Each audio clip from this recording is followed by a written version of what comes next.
L'équipage de Fleur Australe poursuit son expédition dans les mers du globe. Après les îles grandioses du Vanuatu, ils vont découvrir un autre joyau du Pacifique, la Nouvelle-Calédonie. De la taille de la Bretagne, le lagon de Nouméa est l'un des plus beaux au monde et le plus riche en termes de biodiversité. En 2008, 60% de son territoire a été classé patrimoine de l'UNESCO. Et il s'agit maintenant pour les habitants d'entretenir ces richesses maritimes inestimables avec l'aide de l'IFREMER, l'Institut français de recherche pour l'exploitation de la mer.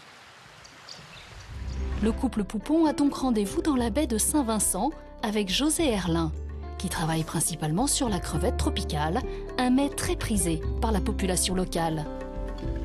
On va ici avoir des crevettes.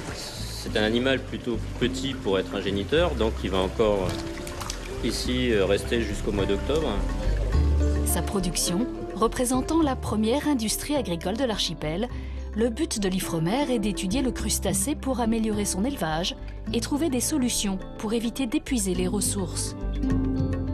En tout cas, la région est très belle et là on voit c'est asséché pour remettre en état, c'est une jachère saisonnière. C'est exactement ça, c'est une jachère de la mer, donc on laisse le bassin se reposer, on fait vraiment très attention à ne pas perturber l'équilibre écologique environnant des fermes. Dans cette logique de préservation de l'environnement, les chercheurs de l'IFREMER se sont également associés à un autre projet novateur, celui d'une ferme aquacole qui a relancé sous l'impulsion de Robert Costa la production d'un animal endémique très particulier. On a prélevé en gros une quinzaine d'animaux d'origine différentes et ces familles sont conservées dans ces parcs. Et Laurent, le responsable biologique de la ferme, va pêcher un de ces géniteurs que l'on conserve précieusement.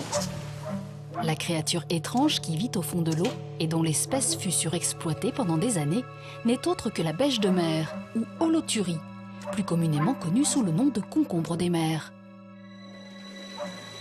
C'est merveilleux.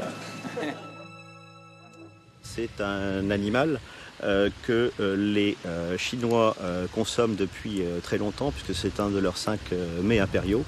Et cet animal a été très largement consommé après un prélèvement dans l'environnement. Et notre objectif est de reconstruire les populations locales et d'essayer d'élever ces animaux pour leur commercialisation, cette fois sans prélèvement sur l'environnement.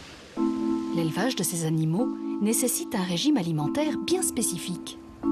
Vous allez vous déchausser, laver les pieds et déchausser, et ensuite on entrera dans la salle d'algues qui est considérée comme un environnement aseptique, comme un hôpital, et il faut qu'on y travaille en respectant un certain nombre de règles auxquelles vous êtes astreints tous les deux.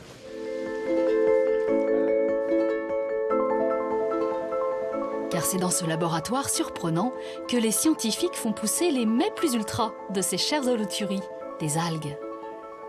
Et pour leur développement, les 5 espèces présentes demandent tout un environnement aseptisé, un air filtré et surtout beaucoup de CO2 pour leur photosynthèse. Pour nourrir de façon optimale ces animaux de façon intensive, donc on réinjecte du CO2 dans le dispositif. Donc on est vraiment dans l'écologique et dans le développement durable, puisqu'on consomme de façon extraordinaire du CO2 pour produire de l'oxygène.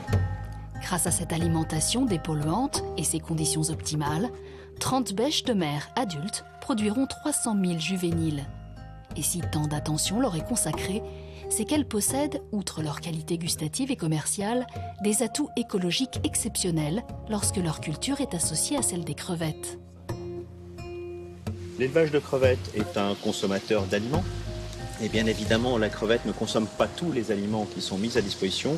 Il y a une partie de cette matière organique qui n'a pas été valorisée dans la crevette et qui peut s'accumuler dans les fonds de bassin. Et l'idée consiste à élever, après un cycle de crevettes, des bêches de mer et utiliser cet animal comme biofiltreur pour valoriser toute cette matière organique résiduelle, réhabiliter les fonds de bassin, tout en créant de la valeur ajoutée, puisque ces animaux seront commercialisables à l'issue.